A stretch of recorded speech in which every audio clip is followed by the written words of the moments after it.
성수협은 하나님께서 세우셨고 하나님께서 함께 하시고 하나님이 하나님의 뜻을 위하여 성취하실 때까지 하나님께서 붙들고 역사하실 줄로 믿어 의심치 않습니다. 오늘 또 이렇게 귀한 시간을 가질 수 있도록 허락해 주신 하나님, 그리고 우리 조영길 변호사님께 다시 한번 깊은 감사의 말씀을 드립니다. 그렇습니다. 지금 신학교는 거의 전쟁터입니다. 참 신학과 거짓 신학의 전쟁터입니다. 여러분은 신학교에서 어떤 사람이 신학자로 대우받는다고 생각하십니까? 정말 하나님의 말씀, 성경의 권위를 굳건하게 붙들고 그리고 전통적인 신학을 고수하는 그런 사람들이 신학자로 존경을 받을까요? 아니면 성경에 대해서 삐딱한 그런 의심을 가지면서 성경의 권위를 의심하게 만들면서 그러면서 인간의 지성의 탁월한 면모를 바짝바짝 드러내면서 그래서 학문이라는 이름으로 신학생들을 쫙 가르치면 그런 사람이 와 학자다 하고 존중받겠습니까? 어떤 사람이 신학교에서 교수로서 신학교수로서 존경받겠습니까? 우리 일반적으로도 보수 그러면 꼴통, 진보 그러면 뭔가 새로운 것, 좋은 것, 이런 것이 신학교 안에도 여전히 있습니다. 참 경건은 잃어버린 채로 참 경건이 무엇입니까? 경건은 하나님의 말씀 앞에 겸손하고 하나님의 말씀을 정확무한 것으로 받아들이고 하나님 앞에 두려워 떨면서 그 말씀 앞에 두려워 떠는 것이 경건입니다. 그런데 오늘날의 신학자로 신학교에서 대접받는 신학생들이 신학교수라고 추앙하는 그런 사람들은 경건의 깊이가 있는 사람보다는 소위 말하는 학자로서의 학문적 수월성을 가진 사람을 더 신학자로서 존중합니다. 신학은 학문일까요? 신학이 학문일까요? 만약 신학을 학문으로서 한다면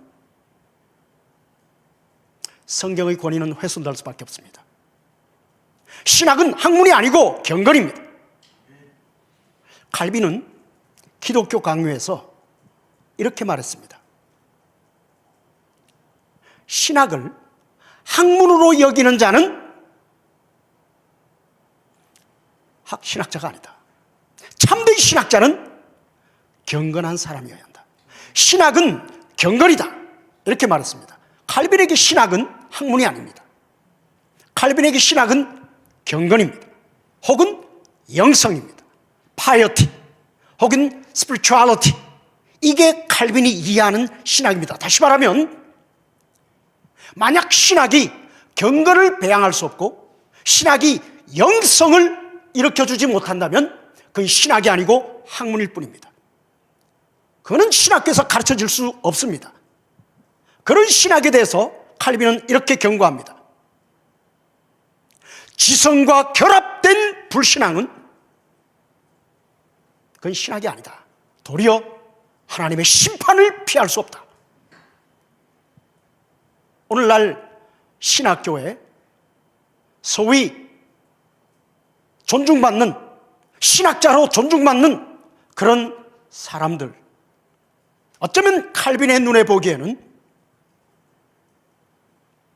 지성과 결합된 불신앙일 수 있습니다. 그 신학교에서 학생들이 강의를 들으면서 그 강의 속에서 하나님의 말씀의 권위가 세워지고 하나님의 말씀이 성령으로 그 강의를 통해서 우리의 마음에 새겨지는 이것이 아니라 그 강의를 들을 때 인간 지성의 면밀함이 반짝이면서 그런 인간 지성의 면밀함으로 성경을 비평적으로 보는 이런 신학자가 존중받습니다. 이것이 신학교의 부패입니다. 이것이 신학의 부패입니다. 이런 신학교와 신학의 부패가 교회를 부패시키고, 교회의 부패는 결과적으로 그 시대를 부패시킵니다.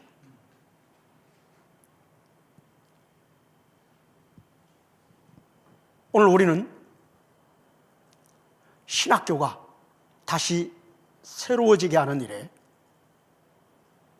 어쩌면 전쟁을 벌여야 할 그런 시대가 우리의 시대일 수 있다고 생각합니다. 사실은 신학교가 전쟁터입니다.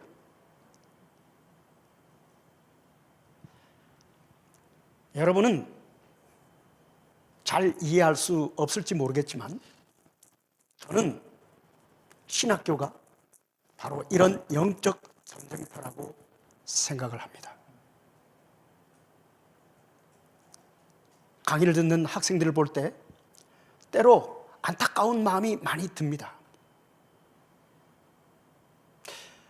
이런 지성과 결합된 불신앙의 신학이 가르쳐지고 있음에도, 하나님의 말씀의 권위가 부정되고 있음에도, 인간의 지성으로 하나님의 말씀을 난도질하고 있음에 불구하고 신학생들은 분별력 없이 신학 교수가 가르치니까, 학문성 있는 신학 교수가 가르치니까, 학문이니까 분별력 없이 받아들이는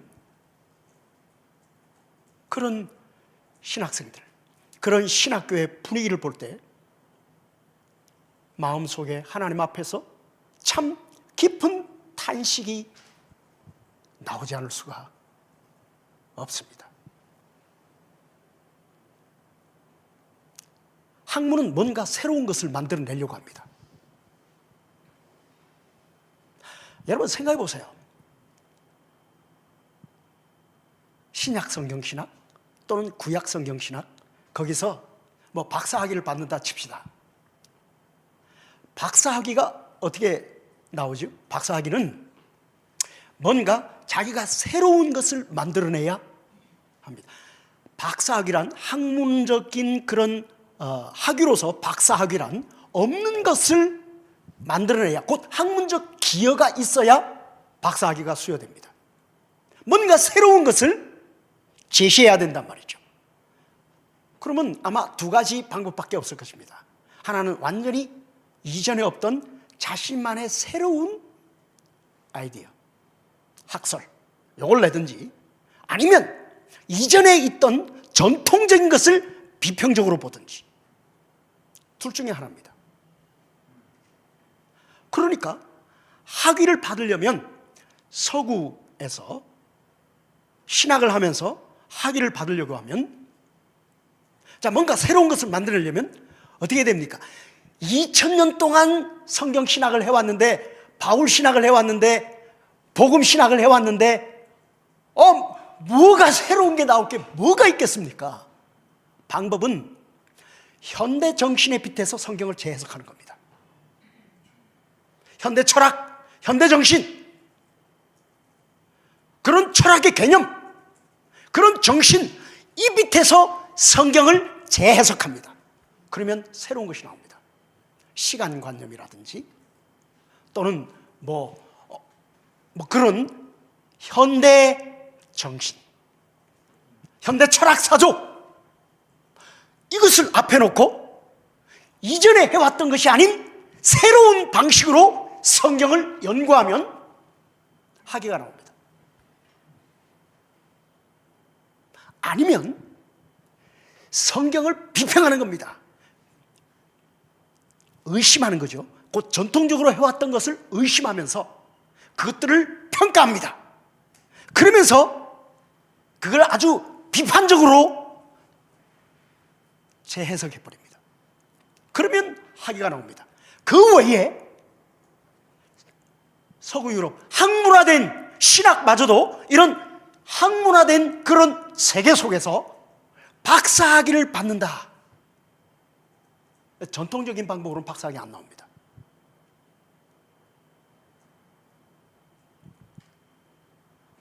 이렇게 해서 박사학위를 받고 돌아온 사람들이 자신이 한 것 가지고 신학교에서 학문으로 신학을 가르칠 때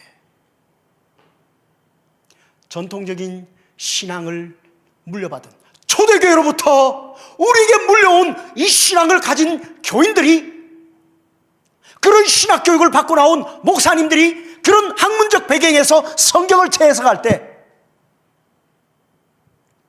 신자들의 신앙과 그 신학은 충돌합니다. 서구는 여기에 교회가 넘어갔기 때문에 망한 겁니다. 그러나 한국 교회는 신자들이 워낙에 전통적으로 성경의 절대적 권위를 받아들이고 있기 때문에 아직까지는 아무리 신학교에서 그런 학문적 신학이 가르쳐져도 목사님들이 현장에 나와서 목회할 때 그렇게 했다가는 성도들과 충돌하기 때문에 어느 정도 바꿉니다. 그러니까 무슨 말을 해요? 신학교에서 배운 신학은 목회할 때 아무 소용이 없다, 이런 말이 나오게 되죠.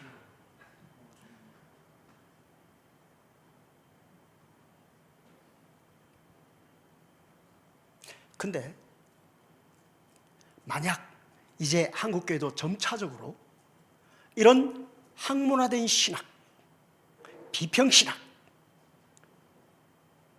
거기에 물들어져 있는 목사님들이 점점 많아지고 교인들도 그런 현대정신, 그런 학문적 수월성, 시대정신, 그러니까 그런 신학은 시대정신에 맞아요. 일반인들의 상식, 시대사조 이런 거에 맞기 때문에 성도들이 거기에 와, 우리 목사님 굉장히 학문적이다, 굉장히 신사적이고 굉장히 교양 있다, 이렇게 되면 만약에 교회가 성경의 권위를, 전통적인 그런 신앙, 성경의 권위에 대한 신앙을 잃어버린 채로 야, 우리 목사님 참 교양 있다, 상식, 기독교 신앙도 상식적이야지, 우리 목사님 진짜 상식적인 설교를 하신다, 시대 정신에 맞다. 만약 교인들이, 그런 사람들이 많아지게 되면 한국교회도 결국은 서구 유럽의 교회와 같아지게 될 것입니다. 우리는 서구 교회의 본을 보면서 그 거울 삼아서 그 길로 가면 안 됩니다. 그 길은 이미 망한 것이, 영적으로 볼 때 망한 것입니다. 우리가 그 망하는 길로 따라가게 내버려 둘 수는 없습니다.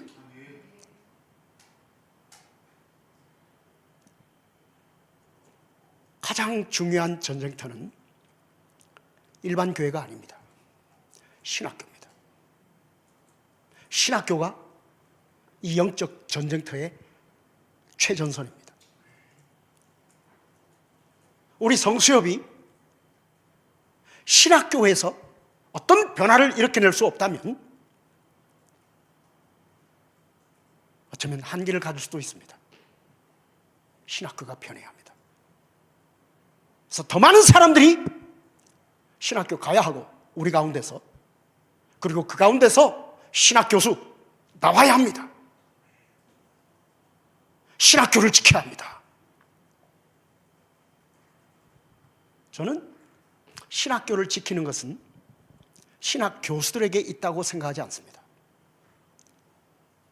신학교를 지키는 것은 신학생들에게 있다고 생각하고 한국 교회에 있다고 생각합니다.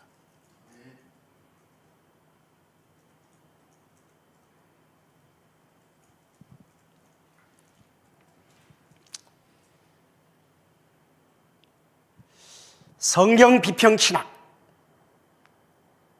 Biblical Criticism, 성경 비평신학이라고 하는 것은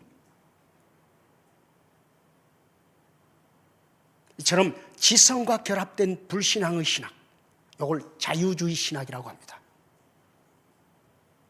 현대 지성과 결합된 성경의 권위를 믿지 않는 신학,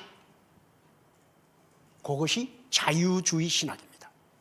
그 자유주의 신학이 성경을 대하는 태도, 성경을 연구하는 방법이 성경 비평 신학입니다.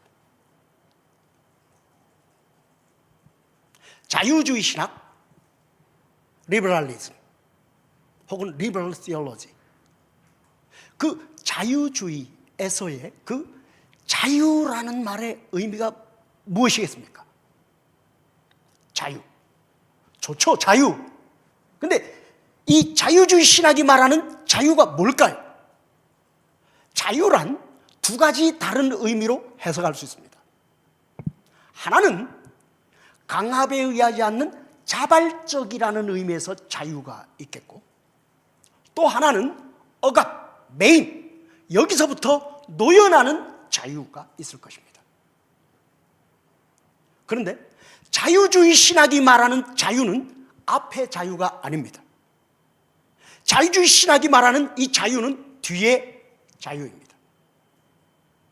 곧 사랑의 동기로 하나님을 사랑하고 이웃을 사랑하고 성경을 사랑하고, 그래서 그런 자발적으로 하나님에게 순종하고 자발적으로 하는 이런 자유가 아니라 어떤 매임, 억압, 여기서부터의 해방, 이거를 자유라는 의미로 쓰고 있는 것이 바로 자유주의 혹은 자유주의 신학입니다. 그러니까 이런 의미에서 자유, 억압으로부터의 자유, 해방, 그러니까 자유, 해방 같은 의미로 쓰죠. 자유와 해방. 그러니까 무슨 말이냐면 성경의 권위, 전통적인 권위, 이런 교회 전통적 신앙, 여기에 매여 있는 것은 억압이다. 여기에 매이지 마라. 여기에 자유해라. 교회가 전통적으로 뭐라고 가르쳤던 거기에 매이지 마라. 그런 의미에서의 자유입니다. 이런 자유 개념은 우리가 알다시피 계몽주의에서 옵니다. 계몽주의. 계몽주의가 말한 그 자유, 계몽주의에서는 그 자유를 진보라고 불렀죠. 프로그레시브, 진보. 그러니까 뭡니까? 전통, 여기에 매여 있으면 앞으로 나가지 못한다. 그러니까 전통, 우리를 메고 있는 그런 전통을 끊어버려야 앞으로 나갈 수 있다. 그 자유, 용감하게 그 메고 있는 전통을 끊어버리고 앞으로 나가자. 그게 계몽주의가 말하는 자유고 진보입니다. 그래서 자유주의와 진보주의, 리버럴리즘과 프로그레시비즘은 같은 의미로 쓸 수 있습니다.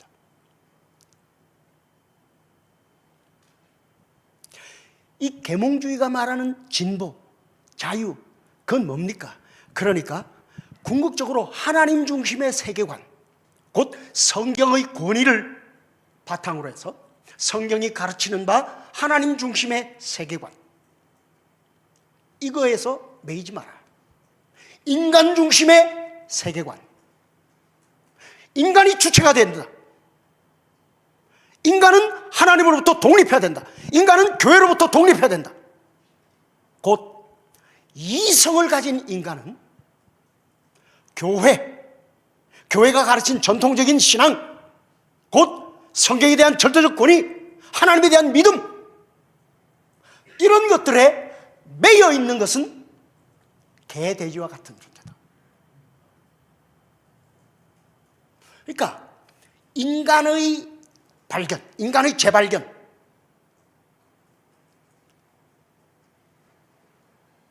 인간의 이성의 가치에 대한 재발견. 이성을 가진 인간은 무슨 성경, 교회, 신앙 고백, 하나님 이런 데 매이지 말고 인간이 주체가 돼서 이성을 가진 인간은 거기서 용기 있게 자유해라. 그래야 앞으로 나갈 수 있다. 진보할 수 있다. 이런 사상이 다 또 진화론의 뿌리가 되고 있는 거죠.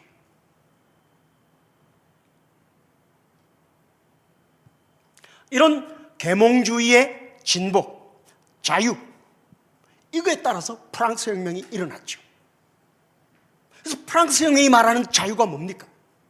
그 자유, 형식적으로 보면, 겉으로 보면 왕정, 구체제, 어떻게 보면 봉건제도에 잔재가 남아있기도 하고,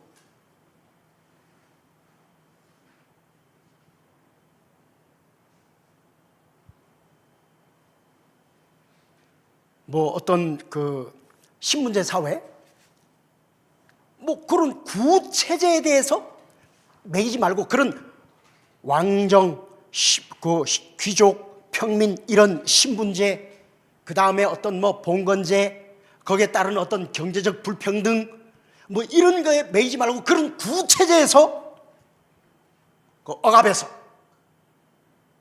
자유, 해방, 이걸 부르짖은 것이 프랑스 혁명의 자유 아니겠습니까?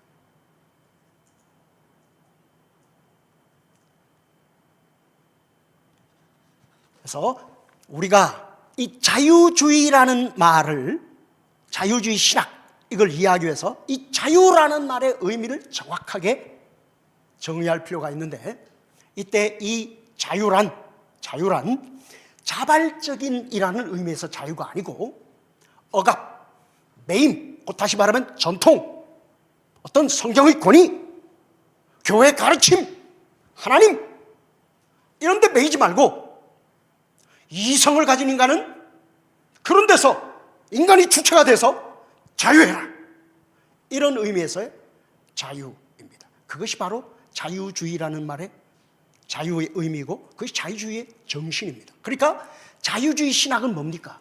자유주의 신학은 성경을 자유롭게 해석하겠다. 뭐 그전에 교회가 어떤 신학적 전통을 세웠든지, 어떤 신앙 유산을 가졌든지 거기에 매이지 말고, 이제 이런 계몽주의 정신을 가지고 인간이 주체가 돼서 자유롭게 인간 정신을 가지고 성경을 자유롭게 해석하자. 이게 자유주의 신학입니다. 그 자유주의 신학이 성경을 연구하는 방법이 성경 비평 신학입니다. 성경 비평 신학. 여러분, 비평이라는 말을 들을 때 여러분은 어떤 생각이 드십니까? 비평, 어떤 의미일까요?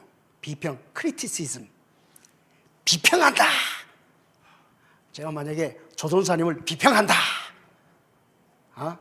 비평, 그러면 어떤 의미로 받아들여집니까? 네, 비평이라는 말은 첫 번째 전제는 뭐냐면 의심입니다. 성경을 비평한다는 말은 뭡니까? 누가 비평하는 거예요? 인간이 뭘 가지고? 이성을 가지고. 비평 뭐예요? 성경을 의심하기 때문에 비평하는 겁니다. 믿음으로 받아들이는 것, 이건 비평하지 않습니다.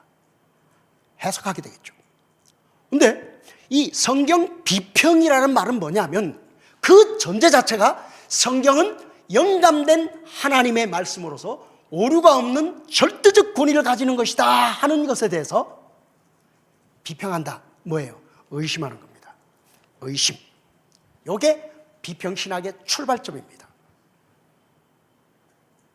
그러니까 성경을 인간이 주체가 돼가지고 그 성경의 진위에 대해서, 그 역사성의 진위에 대해서, 또는 그 성경이 말하는 바 이것이 과학적인지 역사적인지 또 뭐 이런 진위에 대해서 뭐 무슨 무리를 걸었어?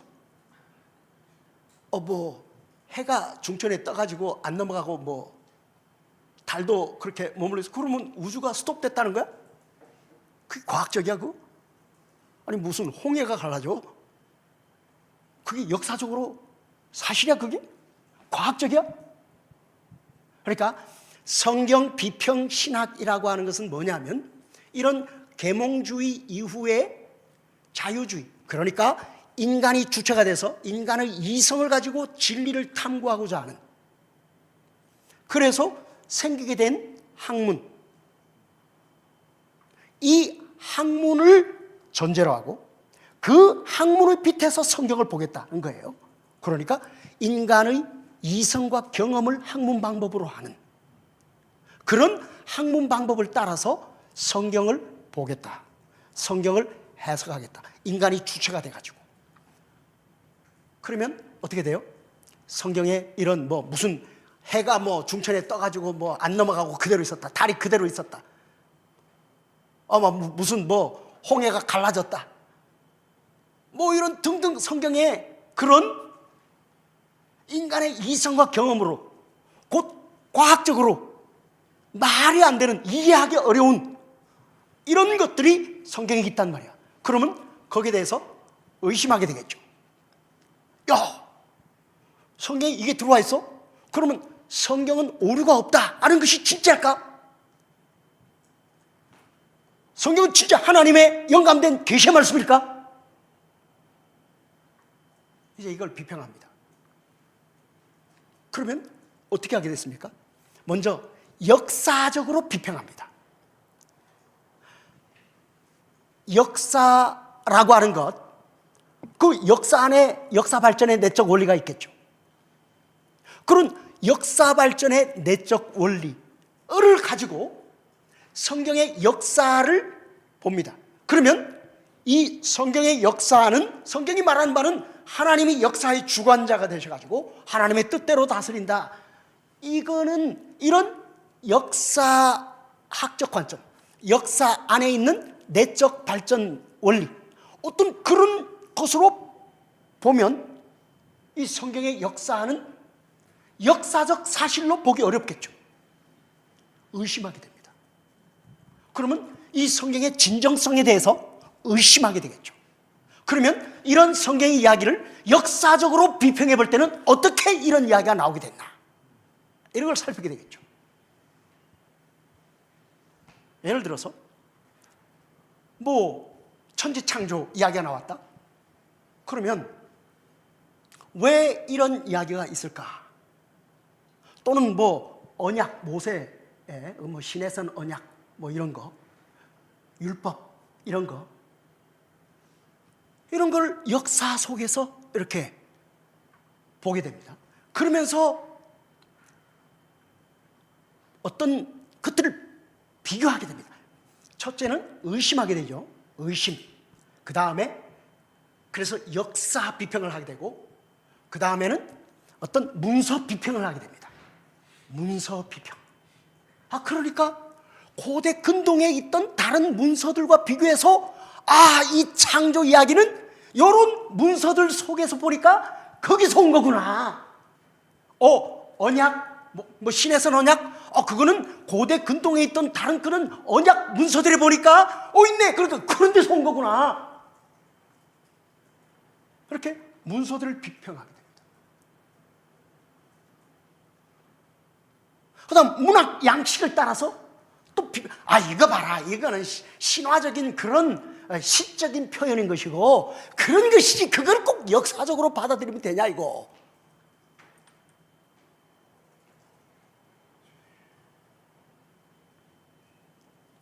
그래서 이런 식으로 성경의 권위, 그러니까 성경이 말하는 것이 진짜냐 하는 것을 역사적으로 비평하기도 하고, 문서를 가지고 비교하면서 비평하기도 하고, 문학 양식을 따라 비평하기도 하면서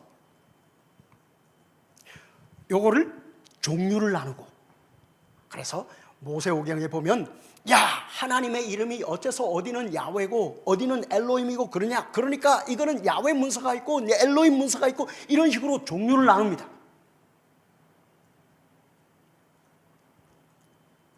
그리고 거기서 이제 이거의 장점은 뭐고 요거의 단점은 뭐고 이런 식으로 막 얘기하게 됩니다. 그래서 인위적으로 구조를 만들어 놓고 그 구조 속에서 그 저자가 말하려고 한 것을 찾아내려고 하고, 그래서 결국 이거는 인간이 그런 역사적 배경 속에서, 그런 문서들의 영향 속에서 이런 문학 양식을 가지고 그가 표현하려고 했던 것은, 혹은 이 편집자가 말하려고 했던 것은 이런 것이다. 그러니까 이건 역사의 산물이고 인간의 저작물이다. 이렇게 말하는 것이 이게 성경 비평입니다.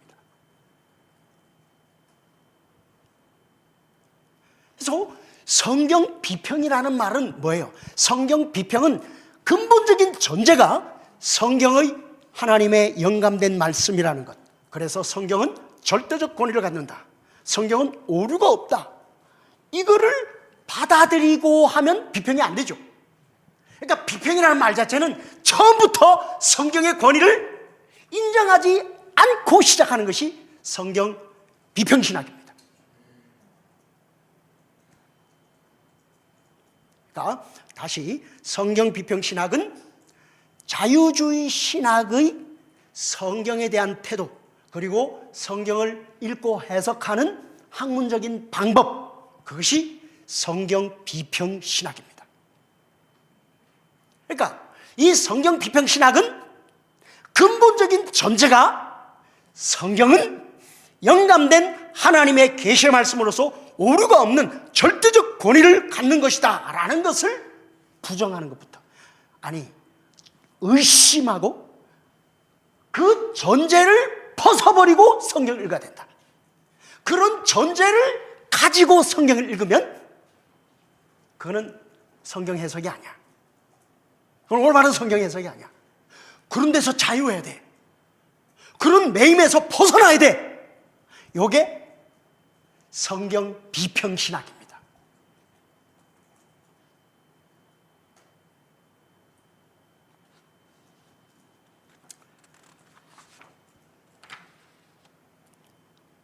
그러므로 이 성경 비평신학은 처음 근본 전제부터 비신학입니다.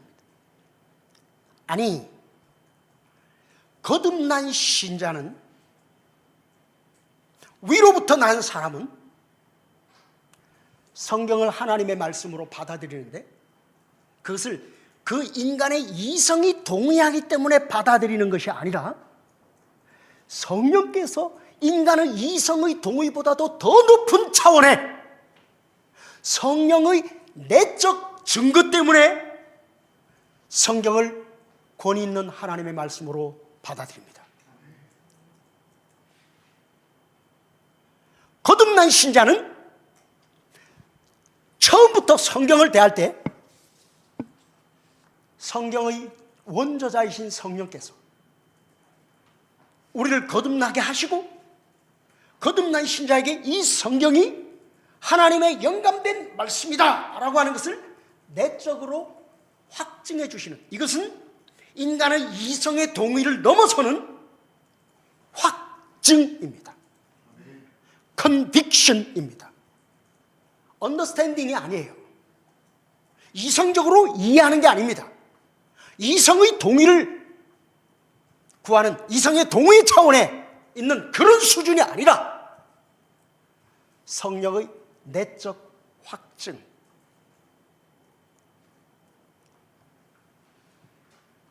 이걸 가진 사람은 성경을 하나님의 영감된 말씀으로 받아들이는데, 언더스탠딩과 컨빅션의 차이는 뭡니까? 언더스탠딩은 내가 주체가 돼서 내가 이해하는 거야. 그런데 이 언더스탠딩은 변할 수도 있어. 인간의 이성의 이해는 변할 수도 있습니다. 아무리 사람들이 과학을 이성의 최고의 권위로 인정한다 하더라도 과학적 사실도 시대가 달라지면 변하지 않습니까? 그러나 컨빅션은 변하지 않습니다. 이거는 시대를 따라 변하지 않습니다. 어떤 것이 더 확실합니까? 어쩌면 인간의 이성을 최고의 권위로 놓는 사람들은 자기 이성이 동의할 수 있는 것을 최고로 생각할지 모르겠습니다. 그러나 성령의 내적 확증을 받고 있는 사람들은 그런 이성의 동의의 수준을 넘어서는 확신을 가지고 있습니다.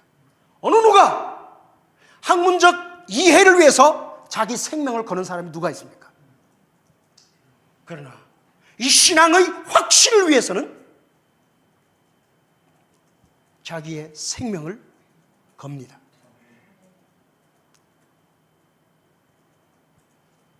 인간의 학문, 인간의 이해, 인간의 이성의 능력에 따른 그런 이해는 시대를 따라 계속 변해왔습니다. 그러나 성령의 확증을 받는 교회의 신앙은 시대를 따라 변하지 않았습니다. 어떤 것이 더 확실한 것입니다. 여러분, 어떤 것이 더 확실하다고 여러분의 표를 던지겠습니까? 여러분의 인생을 걸겠습니까? 이렇게 인간의 이성의 수준에 머무는 여기에 여러분의 인생을 걸면 흔들립니다. 그러나 변하지 않는 컨빅션에 여러분의 인생을 걸면 흔들리지 않습니다. 에베소서에 보면 이런 말이 나옵니다. 이방인의 허망함 같이 너희는 행하지 마라. 허망하다는 말이 뭡니까? 허망하다. 목표가 없다는 것입니다. 목표가 없다. 흔들린다는 것입니다. 여러분이 만약에 농부로서 밭을 간다고 칩시다.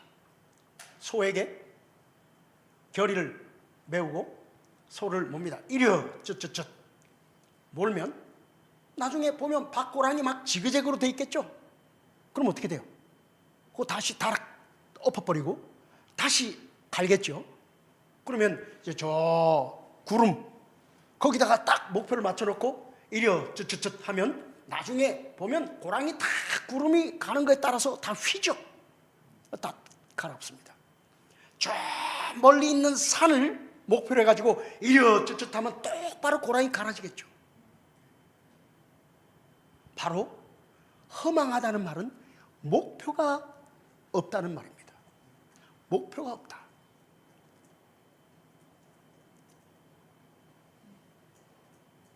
사람에게는 영혼을 사모하는 마음을 주셨다고 했습니다.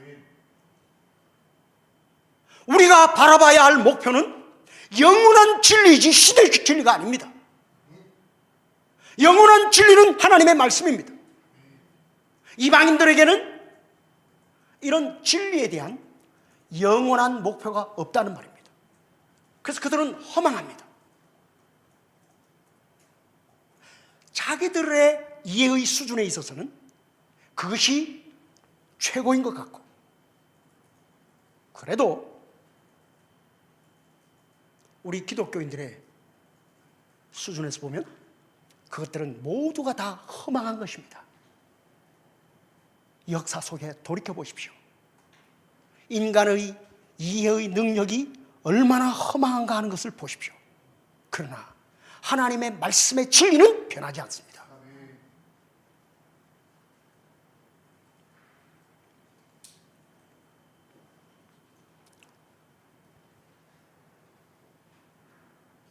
자, 그래서 우리가 이제 자유주의 신학이란 무엇인가, 그 다음 그 자유주의 신학의 성경 연구하는 방법으로서 성경 비평 신학이라는 말의 그 비평이라는 말의 의미, 이게 얼마나 이게 험한 것이냐 하는 이야기를 했습니다. 그러니까 성경을 연구하려고 하면 거듭난 신자만이 성경을 절대적 권위 있는 걸로 받아들이는데, 그것은 이성의 동의가 아니라 성령의 내적 확증 때문에 그렇습니다. 그러니까 누가 신학교에서 신학을 가르친다고 해도 성경의 영감, 절대적 권위를 받아들이지 않고 학문을 한다면, 신학을 한다면 그것은 인간의 이성의 수준에 머물러 있는 것뿐입니다. 성경을 영감된 하나님의 계시 말씀으로 절대적 권위를 인정하고 신학을 한다면 그것이 진정한 신학입니다.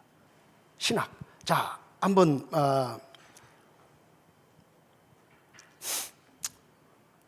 신학은 인간의 지혜로 하는 거예요? 아니에요?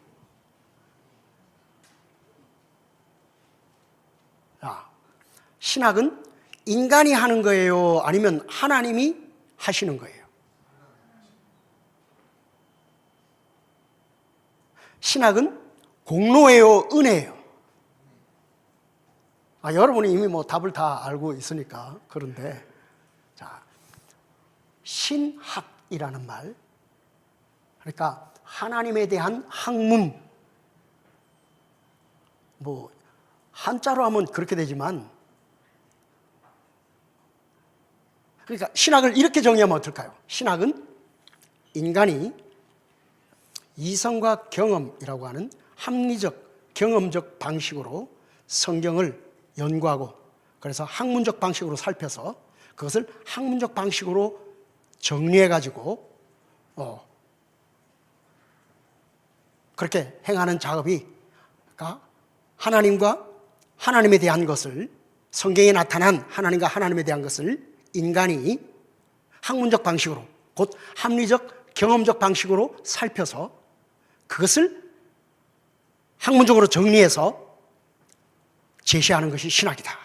이렇게 정의하면 여러분은 동의하시겠습니까? 이렇게 동의하면 안 되는 거예요, 이게. 그건 신학의 학문이라는 얘기거든. 자, 요 말 속에서 뭐냐면, 자, 인간이, 그러니까 신학의 주체는 인간이고, 방법은 인간의 이성과 경험이고, 그 다음에 신학은 결국 인간의 공로다. 그래서 알게 되는 것, 그걸 학문적 방식으로, 곧 인간의 작업이다. 그거를 일반적으로 신학이라는 말로 이해합니다. 처음 신학교 1학년 학생들에게 신학이 무엇입니까? 라고 이야기를 할 때 제가 이렇게 신학에 대한 정의를 해주면 다들 맞다고 박수칩니다. 그러면 한마디로 이제 박살 내는 거죠. 그거 신학이 아니야, 그거.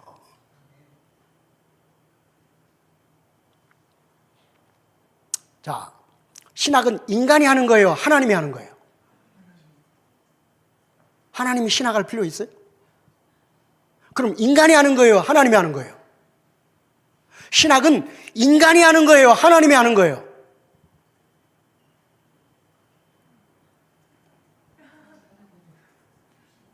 아니, 하나님이 내가 누구지? 내 이름이 뭐지? 나는 뭘 하지? 나는 어떻게 존재하지? 하나님이 신학할 필요가 있어요? 없어. 그럼 신학은 인간이에요? 하나님이에요? 인간이 하는 거예요?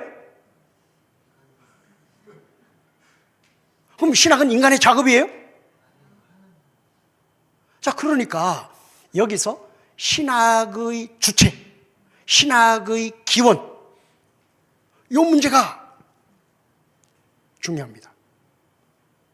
자, 신학을 일단 아는 것이라고 합시다. 아는 것. 아는 것. 뭘 아는 것이냐? 하나님과 하나님의 뜻. 저는 이게 더 편한 것 같아요. 곧 이게 뭐냐면, 엄마야, 왜 이래 이거?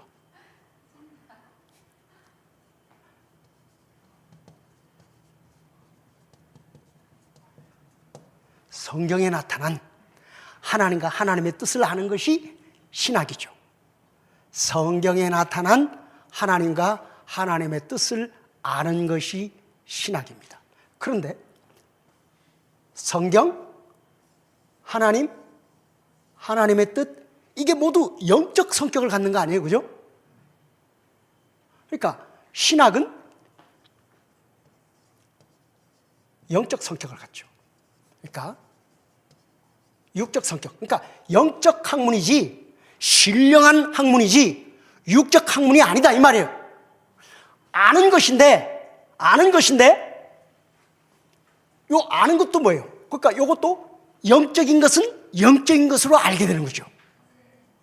그러니까 성경이 영적인 것이고 하나님이 영적인 분이고 하나님의 뜻이 영적인 것이야. 그러니까 성경은 뭐라고 말해요? 이 성경에 나타난 하나님과 하나님의 뜻을 아는 것, 이건 영적인 것은 영적인 것으로 분별한다. 그러니까 이 아는 것은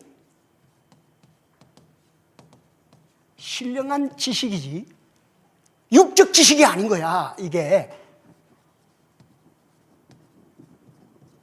곧 학문이 아니다 이 말이야. 학문이 일반 학문이 아니야. 일반 학문이 아니라고. 그러니까 이건 뭐예요? 일반 학문이 아니고 영적 학문이지. 영적 학문. 뭐야?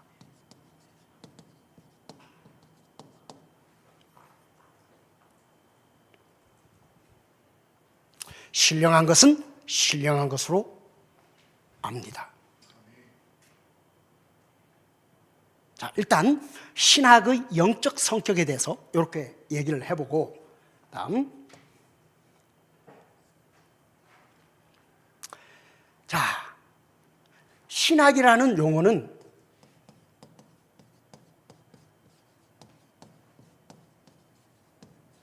요거 원래 헬라어 테올로기아에서 오지요.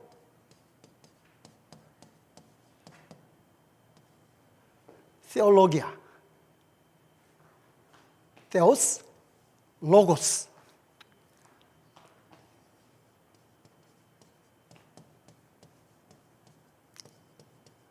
God, talk. 하나님이 말씀하신다. 혹은 하나님에 대해서 말한다. 자, 그러니까 요거를 두 가지로 해석할 수 있습니다. 두 가지로 해석할 수 있는데, 첫 번째는 하나님에 대해서 말한다. 두 번째는 하나님께서 말씀하신다. 자, 어떻게 해석해야 될까? 이 두 가지 다 가능한 해석입니다.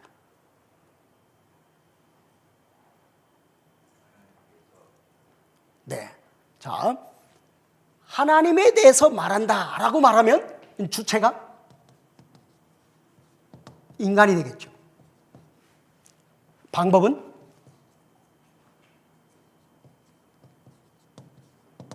이성과 경험이 되겠죠. 이때 이성은 자연적 이성입니다. 거듭나지 않은 이성. 그리고 요거는 일반 계시 안에서의 그런 경험을 말합니다.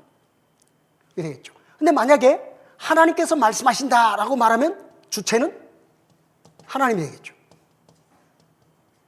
방법은 거듭난 이성. 성령의 조명. 그 다음에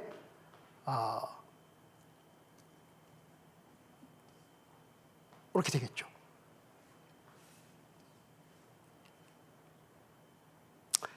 어떤 것이 학문이라고 말할 때는 학문 방법론이 있을 때 그건 학문입니다. 학문적이다라고 말하는 것은 학문 방법론이 있을 때 학문적이다라고 말하는 거예요. 생물학의 학문 방법론이 있죠. 물리학의 학문 방법론이 있죠. 경제학의 학문 방법론이 있죠. 그런 학문 방법론이 다 똑같습니까? 안 똑같죠. 그러나 그 학문 방법론이 있을 때 그건 학문입니다. 그러니까 요 학문 방법론이 있죠. 일반 학문의 학문 방법론. 요건 신학의 학문 방법론입니다. 그러니까 요런 신학은 이런 학문 방법론에 따른 학문이 아닙니다. 그럼에도 불구하고 신학은 학문입니다. 신학은 신령한 학문입니다. 육적 학문이 아닙니다. 이것도 지혜라고 말할 수 있고 이것도 지혜. 하나님의 지혜, 사람의 지혜.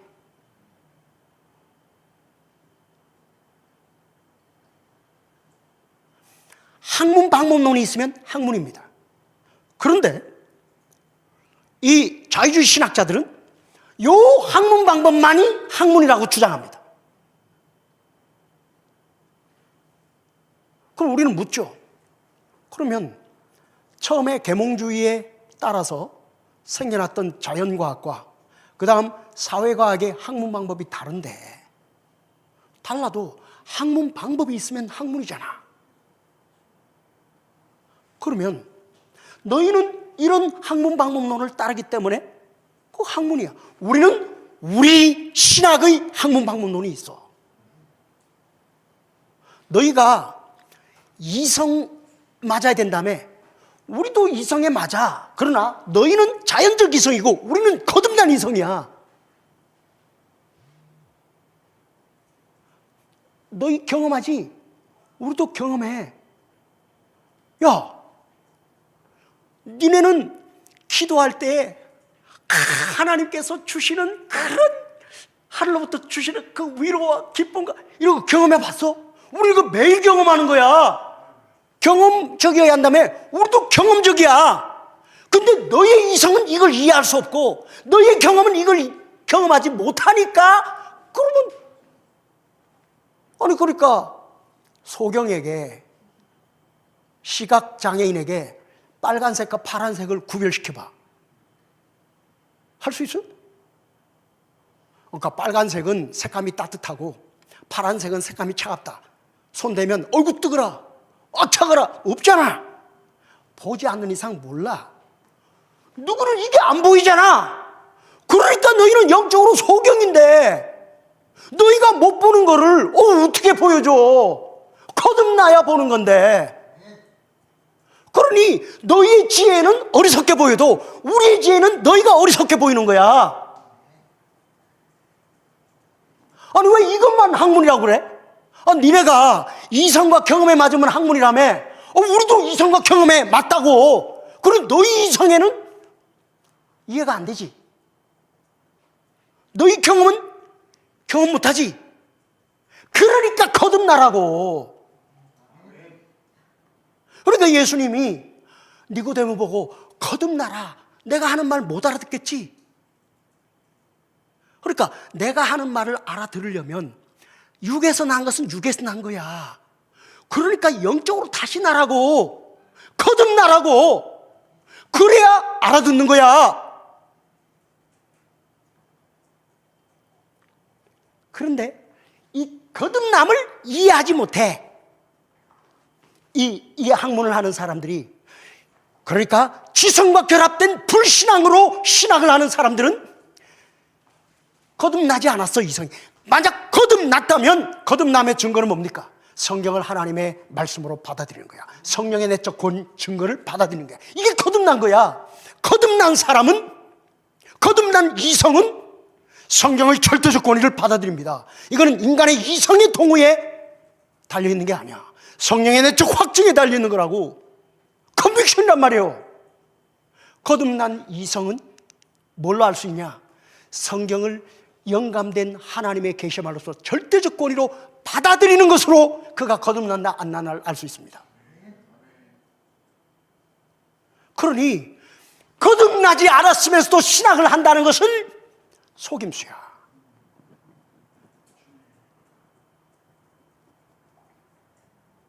그래서 그거를 유사신학이라고 그러는 거지. 사이비신학. 왜? 신학이라는 명칭을 쓰고 있고 신학이 쓰고 있는 용어들을 쓰고 있고 성경 구절을 인용하고 있으니까. 근데 그들은 성경을 알지 못해. 그들은 성경을 아는 이성이 없어.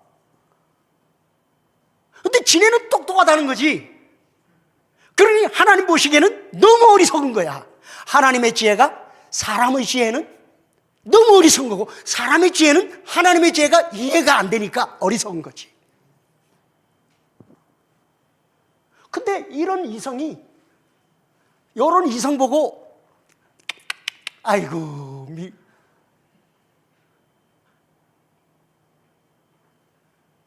그러니까 거듭나지 않으면 신학을 할 수 없습니다.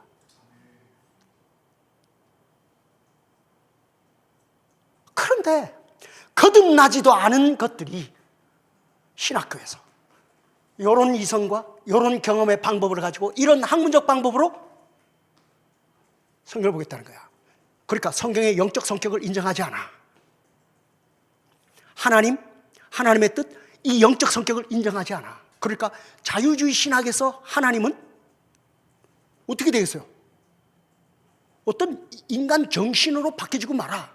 아니면 하나님이 계시긴 계시는데 너무 먼 곳에 계시고 그냥 아무것도 안 하셔. 그냥 창조만 해놓고 안에 그냥 자연법칙이 그냥 알아서 돌아가는 거야. 하나님은 역사에 주관하시고 뭐 개입하시고 뭐 그런 거 없어. 이렇게 되는 거지. 그들은 하나님에 대해서 성경에 하나님 얼마나 무식해. 근데 지네가 아는 그 하나님이 진짜라는 거지. 그게 진짜라는 거야. 지네가 똑똑하다는 거야. 우리가 볼 때는 미련한 것들. 이런 신학자가 신학교에서 가르치고 있으면 되겠어요? 몰아내야지.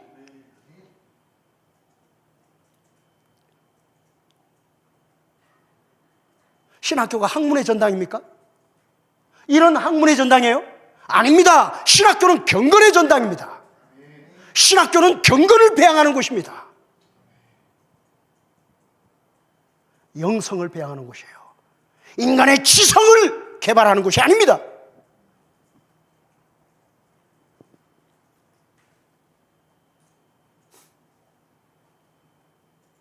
자, 그래서 티올로지라는 말, 이 티올로기아는 두 가지로 해석이 가능하다. 하나는 하나님에 대해서 말한다 라고 하면 인간의 학문이 됩니다. 하나님께서 말씀하신다. 이게 진정한 신학입니다. 이 두 가지로 해석할 수 있다 하는 얘기를 했고, 그 다음, 그러니까 여기서 보면 신학의 두 축이 있습니다.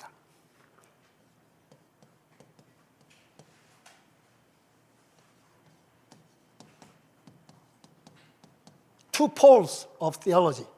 신학의 두 축. 신학의 두 축은 하나님과 인간입니다. 하나님과 인간. 그러니까 하나님이 없어도 신학은 안 되고 인간이 없어도 신학은 안 됩니다. 그러니까 하나님이 없는데 없는 하나님에 대해서 인간이 하나님은 어떤 분이실까? 하나님은 어떻게 존재하실까? 이거는 말이 안 되는 거예요. 하나님이 없다면. 그런데 인간이 없다면 또 신학은 불가능해. 아니, 하나님이 신학하실 필요는 없거든. 그러니까 신학은 하나님이 없어도 인간이 없어도 불가능합니다. 이게 신학의 두 축입니다. 자, 그러면 이 두 축을 이렇게 놓고 하나님과 인간을 이렇게 놓고 하나님과 인간이 맞짱 뜨는 식으로 신학을 하면 되겠어요? 대상화시키는 거지. 인간의 연구 대상으로 하나님을 삼는 거야. 이렇게 되면 안 되는 거예요. 자, 하나님, 인간, 요 신학의 두 축을 생각할 때 여러분의 마음속에 제일 먼저 떠올라야 하는 생각은 뭡니까? 하나님과 인간. 신학의 두 축은 하나님과 인간이라고 말할 때 제일 먼저 마음속에 떠올라야 하는 생각은 뭐예요? 맞짱 뜨려고 하지 마라. 금방 떨지 마라. 야, 이 피조물아, 네가 어떻게 하나님하고 맞짱 뜰라 그래?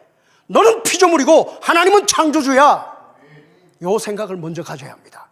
다시 말하면 하나님, 인간, 하나님은 창조주, 인간은 피조물, 하나님은 영, 인간은 육, 하나님은 무한하시고 인간은 유한합니다. 요 사이에는 건널 수 없는 간격이 있다. Unfathomable gulf between God the Creator and human being as a creature. 창조주 하나님, 영이고 무한하신 창조주 하나님과 육이고 유한한 피조물인 인간 사이에는 도무지 건널 수 없는 간격이 있다. 그런데 어떻게 이렇게 놓고 맞짱 뜨려고 그래? 네가 하나님을 끌어내려서 너하고 같이 만들 수 있어? 아니면 네가 하나님처럼 올라가가지고 하나님하고 맞짱 뜰 수 있어? 건널 수 없는 간격이 있어. 요 생각을 가질 때 무슨 마음이 드냐? 내 꼬라지를 알게 돼. 내 꼬라지는 뭐야? 피조물이라고. 이게 겸손이야. 이게 겸손. 신학은 지 꼬라지를 아는 것부터 시작해야 합니다. 신학은 겸손으로부터 시작해야 되지, 하나님하고 맞짱 뜨려고 해서는 안 됩니다.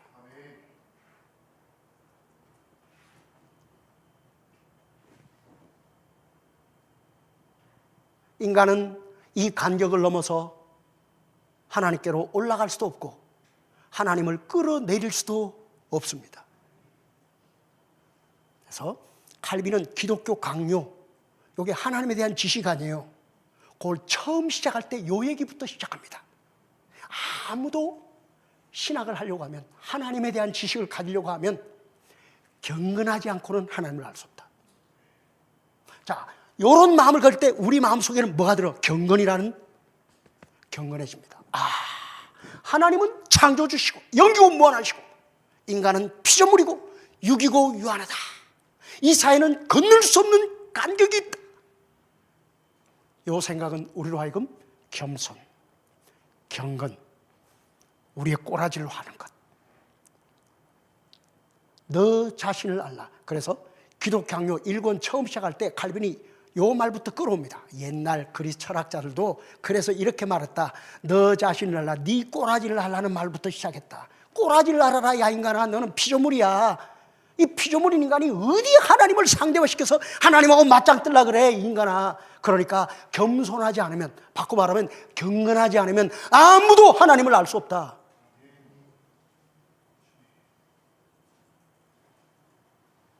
그런데 이 자유주의 신학자들, 성경 비평 신학을 하는 사람들은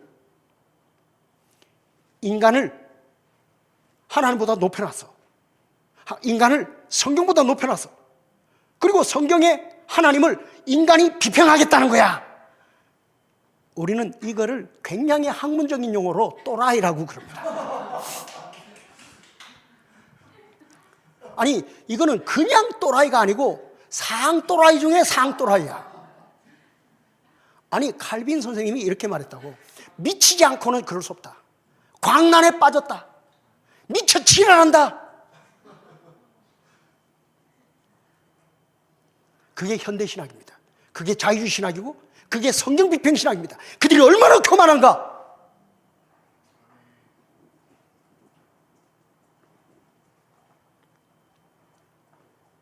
인간은 이 간격을 넘어갈 수 없습니다.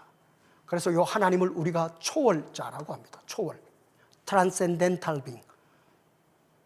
곧 하나님은 우리가 도무지 미칠 수 없는 곳에 계십니다. Unreachable God. 하나님은 우리가 도무지 알 수 없는 하나님입니다. Unknowable God. Uncomprehensible. Transcendental. 하나님입니다. 그러면 신학은 인간이 이 간격을 넘어서 하나님께로 가는 것이겠어요? 아니면 하나님이 이 간격을 넘어서 인간에게 오는 것이겠어요? 그러니까 신학의 시작은 하나님께서 인간에게 이 초월의 하나님, 이 여기에 있는 하나님에 관한 것을 여기에 맞춰서 인간에게 알려주신, 그게 뭐야? God, 하나님이 말씀하셨다. 하나님이 말씀하셨다로부터 신학이 시작됩니다. 이걸 계시라고 그래, 계시. 곧 초월적인 하나님이 우리 피조물 수준에 맞추어서 자기와 자기의 뜻을 나타내신 거야. 그거를 계시라고 그래, 계시. 계시. 요 나타낸 걸 accommodation,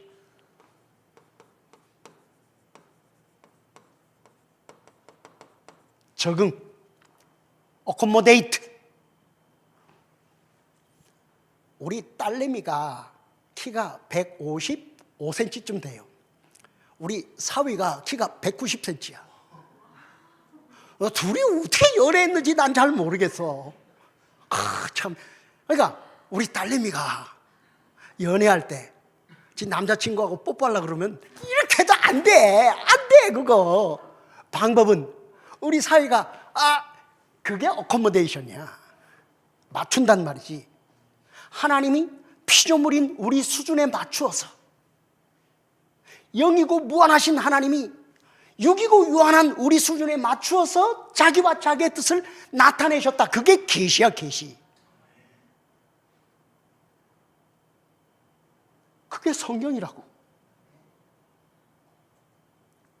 그러면 신학의 성격의 영적 성격은 이미 말했어요, 그죠? 그러면 신학의 두 축도 말했죠. 그러면 신학의 출발은 하나님으로부터 출발해서 오는 겁니까? 아니면 인간으로부터 출발해서 가는 겁니까? 오는 거야, 가는 거야? 이렇게 하는 거를 theology from below라고 그래. 밑으로부터의 신학. 이렇게 하는 거를 theology from above, 위로부터의 신학이라고 합니다. 밑으로부터의 신학, 위로부터의 신학. 밑으로부터의 신학은 인간의 이성과 경험으로, 그래서 하나님과 하나님의 뜻을 파악해 가려고 하는 거야. 위로부터의 신학은 하나님이 자기를 계시하신 것을 받아들임으로부터 시작하는 거예요.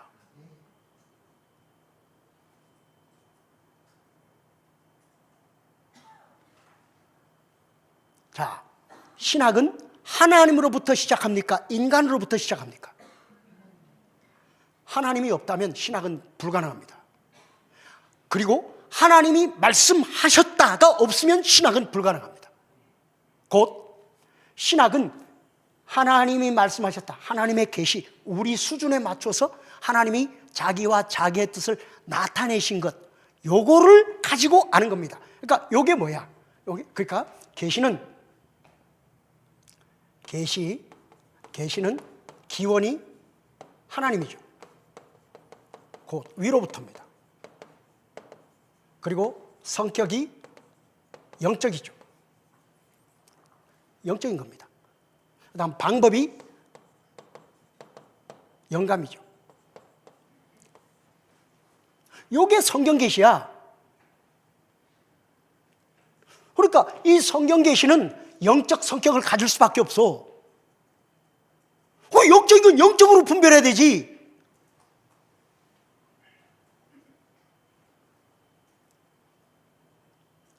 그래서 첫 번째, 신학을 생각할 때 우리 마음속에 첫 번째 가져야 할 생각은 신학의 두 축, 하나님과 인간.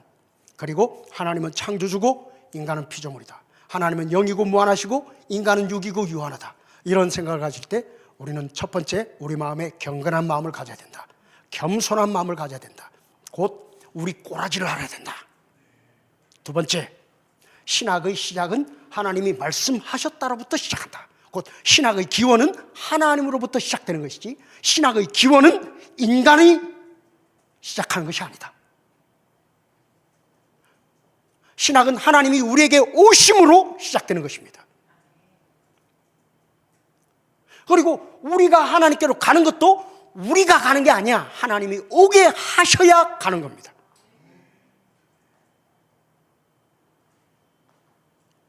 자, 그러니까 인간은 피조물로서 마땅히 이 안에 머물러야 합니다. 하나님이 우리에게 그러니까 숨겨진 것, 이건 하나님께 속했고, 나타난 것, 이건 우리에게 속한 거야. 신명기 29장 29절. 나타난 것은 우리에게 속했고 숨겨진 것은 하나님께 속했다. 그러니까 우리는 반드시 계시의 한계 안에 머물러야 합니다. 이것이 바른 신학이야.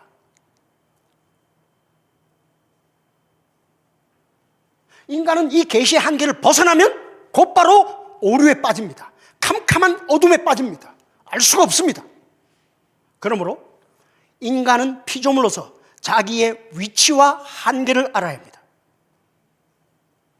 피조물의 위치, 피조물의 한계는 계시 안에 머무는 것입니다. 그러므로 성경이 말하는 것, 이걸 알려고 해야 되지. 성경이 말하지 않는 것을 상상하고 추론하고 사색하고 그러면서 하려고 하는 것은 그건 신학이 아니고 철학입니다. 그래서 성경이 말하는 것을 말하고 성경이 침묵하는 것을 침묵하고 성경이 가는 데까지 가고 성경이 멈추는 데서 멈추고 참된 신학은 경건으로 해야 되고 겸손으로 해야 되고 인간의 위치와 한계를 기억하고 그러므로 계시 안에 머물러야 합니다. 그리고 그 계시는 영적 성격임을 알아야 합니다. 기원이 하나님으로부터 오는 것이고 그리고 위로부터 난 것이지 땅에서 난 게 아닙니다. 성격이 영적인 것이고 방법이 영적입니다.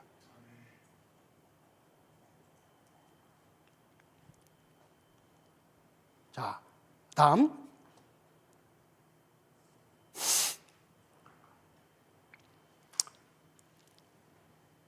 신학의 주체는 하나님이지 인간이 될 수 없습니다. 신학의 주체.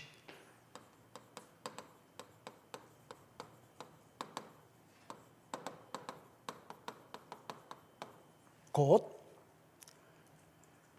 신학의 시작은 하나님이 우리에게 오시는 거죠. 자기와 자기의 뜻을 우리 수준에 맞춰서 나타내시는데 그때 하나님은 삼일체 하나님으로서 자기를 나타내시죠. 곧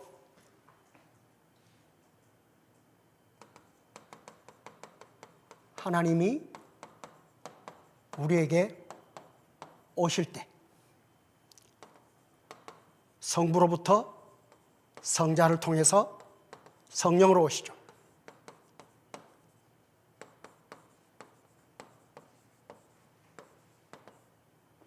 이렇게 오십니다. 성부의 뜻이 성자의 지혜를 통해서 성령의 능력으로 옵니다.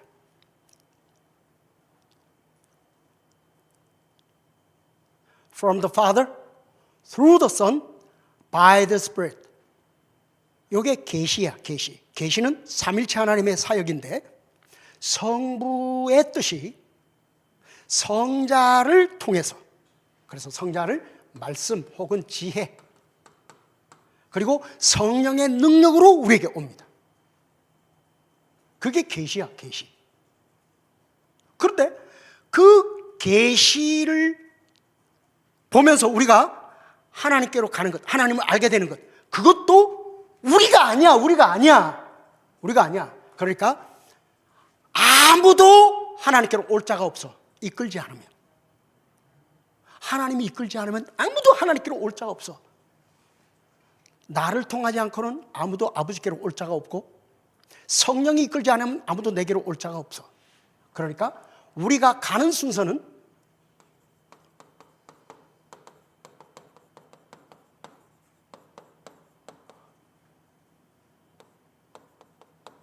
우리가 가는 게 아니야. 하나님이 이끌기 때문에 우리가 가는 거지. 그러니까 가는 순서는 by the Spirit, 그 다음 through the Son, 그 다음 to the Father입니다. 이렇게 가는 거예요. 이렇게. 그러니까 성령이 우리를 거듭나게 하시고 그 다음 거듭난 우리의 이성에 조명하셔가지고 그래서 성자에게로 이끌어가고 성자를 통해서 성부의 뜻을 아는 대로 나아가게 하는 거예요. 그러니까 신학의 주체는 하나님이지 인간이 아닙니다. 신학은 시작도 하나님이 하시고 우리가 하나님께로 가는 것도 하나님이 우리를 가게 하십니다. 그러니까 우리가 성경에 나타난 하나님과 하나님의 뜻을 무엇라도 알게 되었다면 바요나 시모나 그 알게 된 게 네가 똑똑해서 다른 사람보다 똑똑하게 알게 된 거나 아니지. 알게 하시는 거지.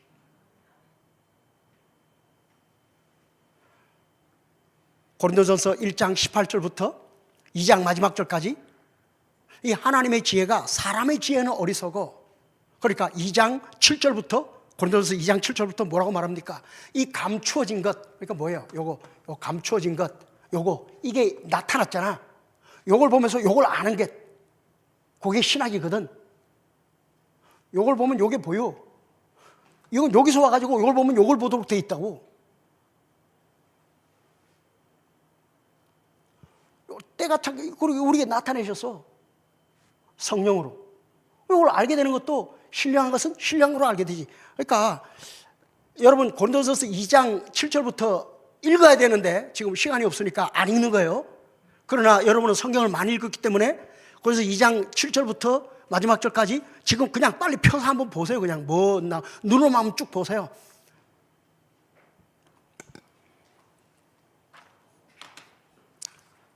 고린도전서 2장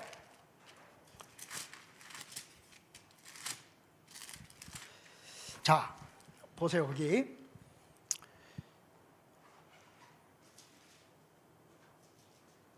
6절부터 우리가 온전한 자들, 온전한 자가 누구예요? 거듭난 자 중에는 지혜를 말하는데 이 온전하지 않은 자들, 거듭나지 않은 자들은 이 지혜, 그러니까 고린도서 1장 17절 십자가의 도, 이거 아는 게 하나님의 지혜인데 이 세상의 지혜는 그걸 알 수가 없어.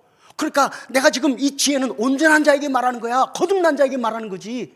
그리고 2장 1절부터 5절까지도 보면, 그러니까 이걸 말할 때 인간의 이성에 그 이해가 되도록 내가 그렇게 철학 가지고 막 그 무슨 수사 가지고 그렇게 말했냐 아니잖아. 그냥 복음을 전했을 뿐이잖아. 근데 너희가 믿게 된 것이 너희가 인간의 지혜로 다른 사람보다 탁월해 가지고 믿게 됐어? 알게 됐어? 아니잖아. 그러니까 이 지혜는 인간의 지혜 능력에 달려있는 게 아니야. 그러니까 온전한 자들 중에 지혜를 말하니 이는 이 세상의 지혜가 아닙니다. 이건 하나님의 지혜, 하나님의 지혜. 눈으로 보지 못하고 귀로 듣지 못하고 사람 아무나 생각하지도 못했어. 이걸 하나님이 성령으로 우리에게 보이셨지. 그래서 하나님의 일은 하나님의 영 외에는 몰라. 우리가 세상의 영을 받지 않고 오직 하나님으로부터 온 영을 받았어. 그래서 하나님이 우리에게 은혜로 주신 것을 알게 되는 거지. 넘겨서 그래서 우리가 이것을 말하거니와 사람의 지혜가 가르친 말, 이게 학문이야. 이걸로 안 하고 오직 성령께서 가르치신 것. 그러니까 성령이 우리 안에 내적으로 가르치신다고. 영적인 것은 영적인 것으로 분별한다. 육에 속한 사람, 15절 신령한 자와 대조되고 있죠. 14절 육에 속한 사람은 하나님의 성령의 일들을 받지 않습니다. 거듭난 이성, 육에 속한 사람들은 말도 안 되는 소리야. 뭐 성경이 영감됐다고 말도 안 되는 소리지. 뭐 그 성경에 하나님이 영적인 그 뜻이 영적인 것이라고 말도 안 되는 것이지. 그들에게는 어리석게 보여. 그는 그것을 알 수도 없어. 왜? 그건 영적인 것은 영적으로 분별되기 때문에. 신령한 자는 분별해. 그러니까 신령한 자가 뭐예요? 성령으로 거듭난 자. 그래서 성령의 내적 조명을 받는 자. 성령께서 그래서 그 성경을 우리에게 깨닫게 해주시는 자. 그게 신학이요.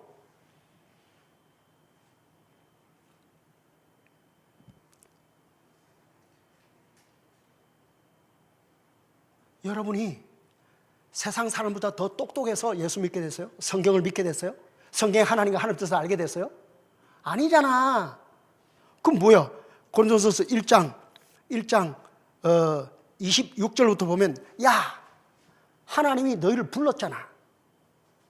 너희가 지혜가 다른 사람보다 또 똑똑해서 너희가 그렇게 된 거야? 아니잖아. 하나님이 부르신 거지.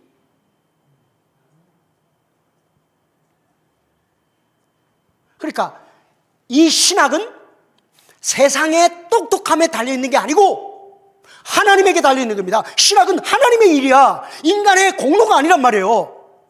신학은 하나님이 우리에게 오셔서 말씀하셔서 또 우리를 거듭나게 하시고 성령으로 우리에게 조명해 주셔서 그래서 우리를 이끌어서 그걸 알게 하시는 거야. 그래서 알게 되는 거지.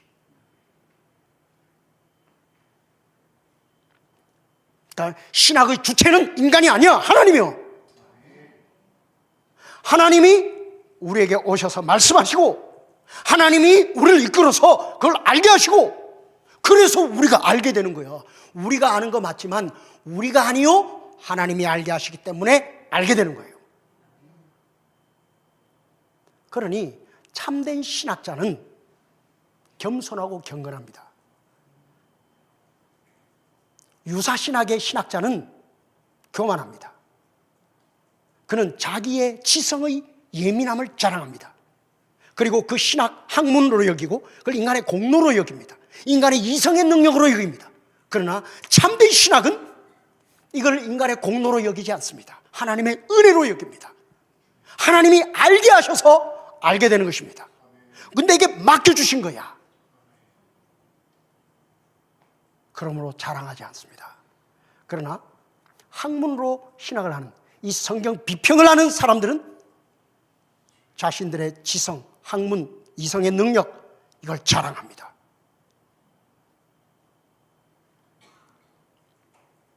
참된 신학을 하는 사람들은 그럼으로써 사람들을 성경으로 이끌어가서 성경의 제자가 되게 하지만, 성경 비평 신학, 유사 신학을 하는 사람들은 사람들을 이끌어서 자기들의 제자로 삼습니다.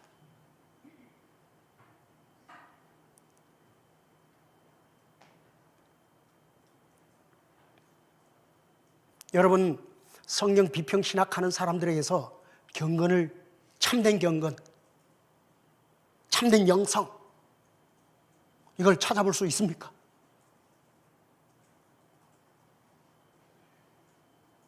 그런 세상 지혜에 있어서 현대 지성의 영민함을 버리고 하나님의 지혜를 따르는 사람들이 세상 지혜에서는 어리석게 보일지 몰라도 참 거듭난 하나님의 자녀들은 이 하나님의 지혜, 이 경건한 신학자들의 그 속에 있는 경건의 깊이를 존중하게 될 것입니다.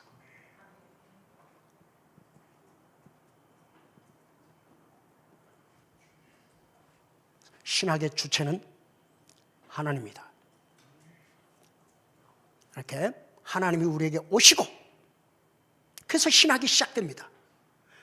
우리가 하나님께로 가는 것, 알게 되는 것도 하나님이 우리를 이끌어서 알게 하시기 때문에 우리가 알게 되는 거예요.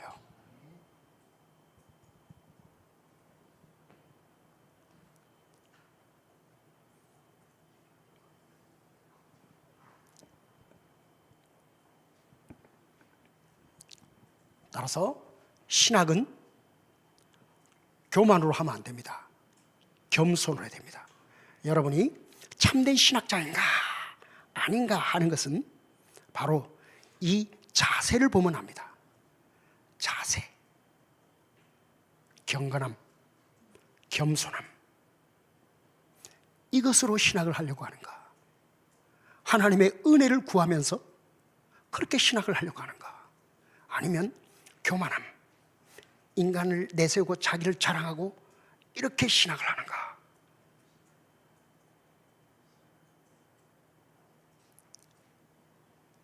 참된 신학자의 특징은 경건함입니다.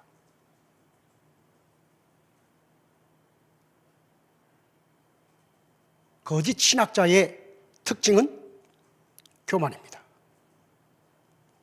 그 사람은 폼점에서 내가 학자인데 말이지, 그게 말이지 말하자면 내 이거 그런 이 현대 정신 이거 들어봤어? 이게 말이야, 아무개 학자는 뭐 그걸 이렇게 네가 이런 말을 알아들어?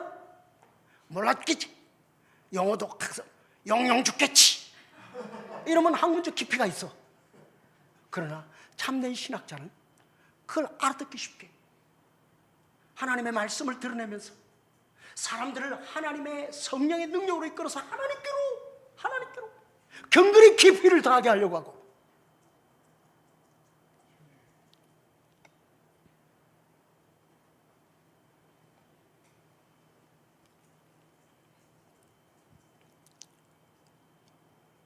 그래서 신학은 교회의 유익을 떠나서는 존재하지 않습니다. 신학은 교회가 먼저 있고 신학이 있지, 신학이 있고 교회가 있지 않습니다. 비평신학은 교회와 관계없습니다. 곧 신학의 목적은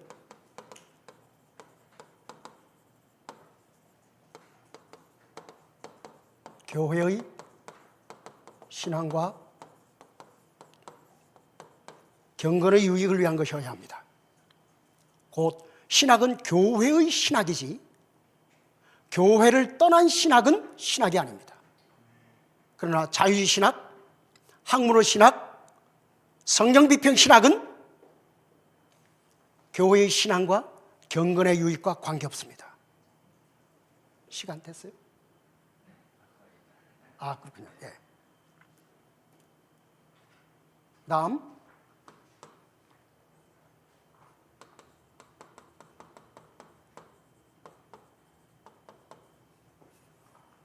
하나님께 영광입니다. 다시 말하면 신학은 예배하기 위한 것입니다. 신학은 우리를 예배로 이끌어갑니다. 삼일체 하나님의 영광을 예배하는 대로 이끌어가는 것이 신학입니다. 성경에 나타난 하나님과 하나님의 뜻을 알게 될 때 우리는 그 하나님을 예배하게 됩니다. 창조와 구원의 하나님을 예배하게 됩니다. 이걸 성령의 신학이라고 합니다. 신학은 성령의 신학입니다. 그러면 마지막으로 그럼 신학의 방법.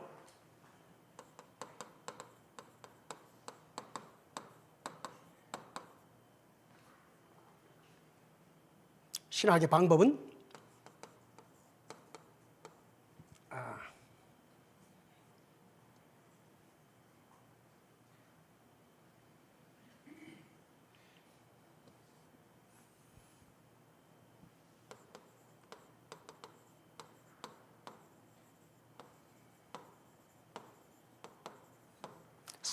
성경의 절대적 권위를 인정하고 그 다음 거듭난 이성이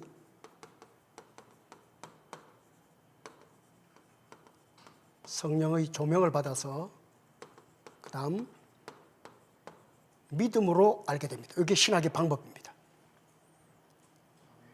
그런데 성경 비평 신학의 방법은 성경의 절대적 권위를 부정합니다.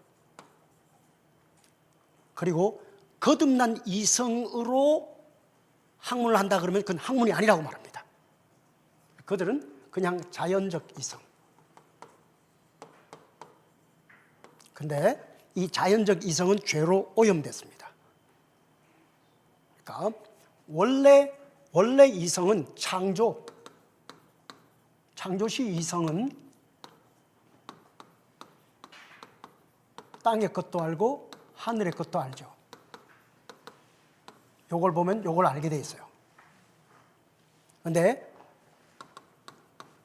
타락한 이성은 땅의 것은 알지만 하늘의 것을 아는 것은 없습니다. 거듭난 이성은 땅의 것을 알고 하늘의 것을 압니다. 우리의 지식에까지 새롭게 창조함을 받죠. 요 이성은 학문과 과학은 할 수 있습니다. 하나님의 은총으로. 그러나 결코 신학은 할 수 없습니다. 그런데 성경 비평 신학을 하는 사람들은 요거를 인정하지 않습니다. 요거를 의심하고 요거를 때려 부시는 게 목적이야. 그리고 요렇게 학문하다 그러면 그건 자기들이 볼 때는 그건 학문이 아니라고 말합니다. 성령의 조명, 예를 들어서 성경 비평 신학에서 성경을 해석할 때 성령의 조명으로 해석한다? 이런 거 써 있는 책 있으면 갖고 와보세요. 없어요. 그러나 성경은 성령이 우리에게 알게 하셔야 우리가 안다고 말합니다. 그리고 믿음으로 알게 된다라고 말합니다. 요거를 크레도, 요거는 자연적 이성이고 성령의 조명 아닙니다. 인정하지 않아요. 믿음으로 완전히 부정해. 요거는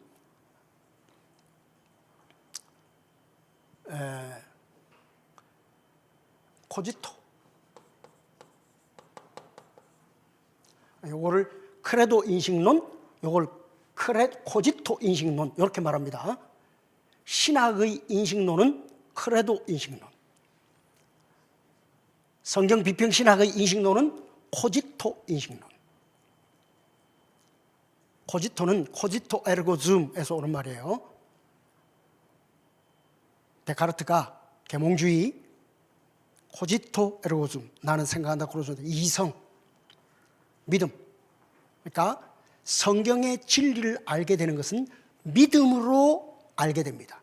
믿음에서 믿음으로 나아가게 됩니다. 알기 때문에 믿는 것이 아니라 믿기 때문에 알게 됩니다.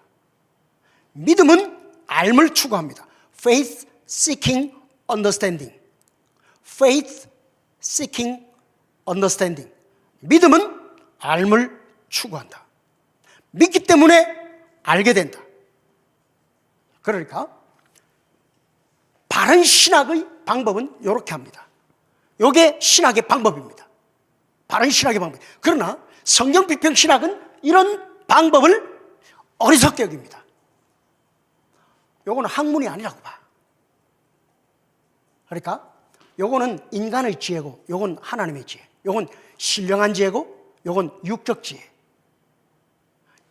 다른 말로 바꾸면 요거는 성숙한 지혜라면 요건 어린아이의 지혜. 그러니까 지네가 볼 때는 이게 이해가 안 돼. 그러니까 어리석다고 여기지. 근데 우리가 볼 때는 이게 어리석은 거야.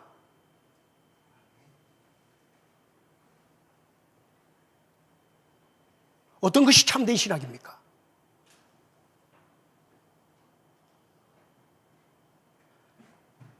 크레도 인식론이에요? 아니면 코지토 인식론이에요?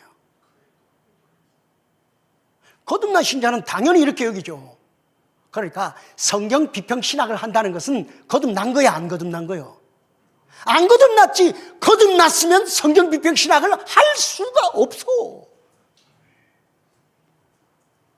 그러니까 성경 비평 신학을 한다는 얘기는 뭐예요? 지성과 결합된 불신앙이야.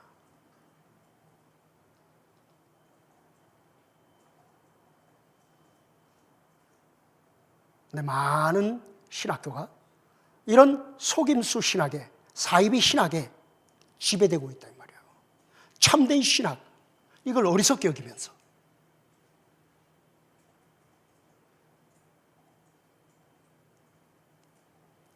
신학교가 변해야 합니다. 신학교는 참된 신학과 거짓 신학의 전쟁터입니다. 이 전쟁터의 기수로 우리 조 변호사님이 나타나신 거죠.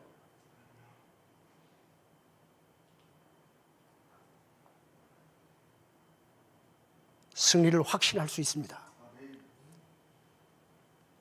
서구교회는 이걸 저버렸기 때문에, 사대교회처럼 처음 믿음을 저버렸기 때문에, 신학의 위치를 잃어버렸기 때문에, 신학이 자기 위치를 잃어버렸기 때문에 교회가 무너졌고, 사회의 선지자로 교회가 무너졌기 때문에 사회가 무너졌습니다. 한국 교회는 그래도 소망이 있습니다. 한국 교회는 이 서구 교회를 보면서 우리는 저 길로 가면 안 되겠다. 신학을 바로 세워야 되겠다. 바른 신학, 성경의 권위를 세우는 참된 신학, 이걸 지켜가야 되겠다. 신학교가 살아야 합니다. 여러분, 신학교를 위해서 기도해 주셔야 합니다. 신학교에 이 바른 신학을 위해서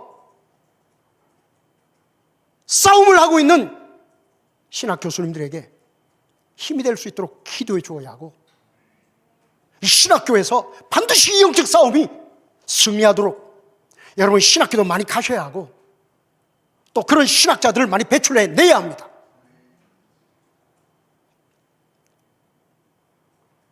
오늘 긴 시간 이렇게 두서없이 떠들었는데 조금이라도 유익이 되었기를 바랍니다. 함께 기도하고 마치겠습니다. 하나님 아버지, 오늘날 참 서구의 신학이 신학의 자리를 잃어버리고 타락해버렸고, 신학이 변질됨으로 교회가 신앙의 자리를 잃어버리고, 그러므로 사회가 몰락하는 이런 것들을 보게 됩니다. 하나님, 한국 교회를 지키시고 한국 교회가 이 바른 신학을 지키는 일에 세계 교회를 변화시키는 역할을 감당할 수 있게 하여 주시옵소서. 이 일에 성수협을 사용하여 주시고, 우리 조영길 변호사님 하나님 붙드시고 사용하여 주시옵소서. 한국의 신학교들이 치열한 영적 전쟁터가 되어져 있는데, 하나님, 이 신학교에서 바른 신학이, 성경의 권위를 세우는 바른 신학이 세워지고 가르쳐지고, 신학생들이 분별력을 가지고 거짓 신학을 신학교에서 몰아내고 바른 신학을 세우는 이런 일들에 신학생들이 각성할 수 있게 하여 주시옵소서. 예수 그리스도의 이름으로 기도하옵나이다. 아멘. 여러분, 우리 그 김민태 교수님의 정말 이렇게 이 시대에 한국 교회와 세계 교회를 향한 정말 애정 어린 부르짖는 정말 이렇게 호소 같은 이런 강의를 오늘 우리는 들었습니다. 지금 신학교가 얼마나 중요한지 여러분 잘 아시죠? 그래서 신학교가 교회의 지도자들을 키워내는 곳입니다. 그러니까 사실은 신학교는 교회의 사실상 머리는 우리 주 예수 그리스도시지만 교회와 교단을 지도하는 방향을 결정하는 곳이 사실상 신학이기 때문에 이 신학이 성경에 충실한 예수 그리스도에게 충성하는 바른 신학이 되지 않으면 하나님께 충성하지 않고 다른 데 충성하는 그런 거짓된 신학이 되면서 교회 전체를 오염시키고 파괴하는 역할을 할 수밖에 없죠. 그래서 지금 수백여 년간 서구교회 무너뜨린 것이 성경 비평 신학이다라고 우리 이제 성도님들이 이렇게 아셔야 될 때가 됐고, 또 이거를 교수님들이 정말 알고 계시면서 얘기해 주시는 분들이 참 적었습니다. 그럼에도 불구하고 한국교회에 정말 우리 김민태 교수님 같이 귀하신 분 계셔서 성경적 신학이 무엇인지, 그리고 성경에서 어긋난 최근에 대표적인 신학, 자유주의 신학의 근저에 지금 성경 비평 신학이라는 것이 자리잡고 있고, 이것이 신학이라는 이 학문이나 또 이 신앙을 하는 데 있어서 가장 최초와 기초와 이런 전제에 해당하는 부분이다라는 부분을 아주 잘 설명해 주셨습니다.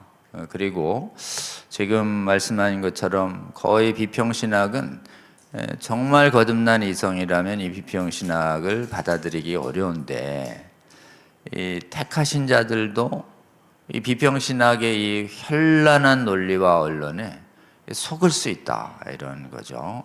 그러나 이 지금 알만한 사람들이 정말 다 연구하고 비평을 택했다면 진짜 거듭났다고 보기 어렵다라는 우리 교수님의 이 말씀을 잘 들으시고, 여러분 정말 거듭나지도 않은 사람이 교회의 지도자들을 가리키는 지위에 있으면 안 되겠죠. 그래서 신학교가 전쟁터이고, 이 전쟁터에서 거짓 신학을, 말씀을 왜곡하고 파괴하는 노략질하는 이리와 같은 역할을 하는 데를 상대로 해서 힘껏 싸워야 하는데 정말 학자로서 싸우는 일이 어렵습니다. 학문의 자유 때문에.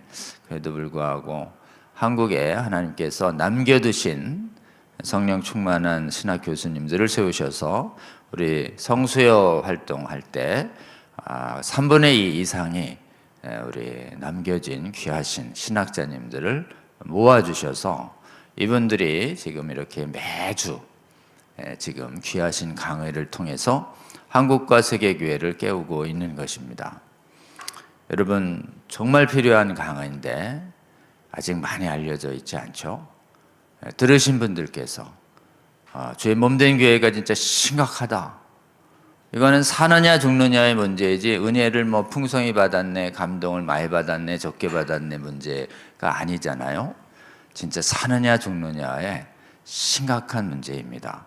그렇기 때문에 정말 감동적인 설교도 강의도 많이 전파하셔야 되겠지만 맛있는 음식 좀 덜 먹어도 되잖아요. 독은 먹지 말아야 하는 거 아닙니까?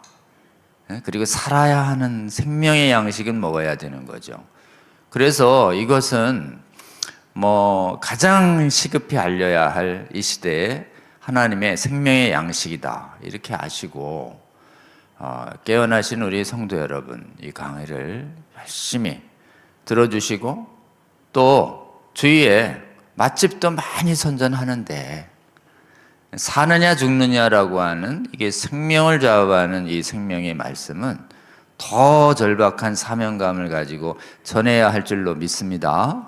그래서 성수역 깨어나신 분들이요, 이제 갈 수 없어요. 어디 하나님 손에 붙잡혀서 평생 주님의 몸된 교회 거짓 신학과 맞서서 싸우는 이 귀한 교회를 수호하는 이 사명에 헌신하는 일에 주님 부르실 때까지 끝까지 헌신해 주시고, 그 다음에 남은 자들에게 지금 교회가 큰일 났다, 교회를 지키는 일에 우리 동참하자 이렇게 권유해 주시고, 또 이 앞장서서 강의해 주시는 이 성수협의 강사님들 계세요. 우리 여기 보면 2, 4, 6, 24명이죠. 1년 강의분입니다. 그 다음에 또 이분들이 한 8월쯤 되면 또 다음에 내년 8월 이후에 강사님들도 계속 좀 모시고 있습니다.